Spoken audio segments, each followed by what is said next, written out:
Panoorin natin ito mga guys. Hindi mo talaga alam kung kailan darating yung mga insidente sa buhay mo.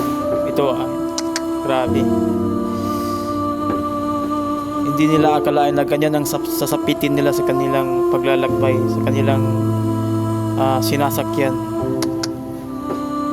Kaya hindi mo talaga masabi kung kailan ka daratingan ng mga insidente o